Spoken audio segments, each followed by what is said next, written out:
Even if you're working with a compliance umbrella company, you can still end up with a liability, which is why compliance isn't the only thing you need to consider.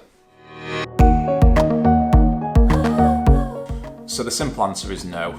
Compliance is obviously really important. Working with compliant umbrella companies and doing your due diligence, absolutely essential and probably something you should be increasing ahead of next year. However, there is another point which people aren't really talking about, and that's financial due diligence.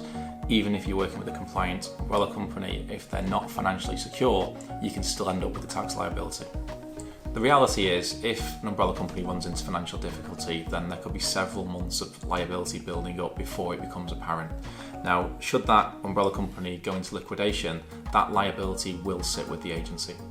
With financial due diligence, transparency is key. You can obviously run credit checks on the umbrella companies, you can look at their accounts at Companies House, but that information does tend to be slightly out of date.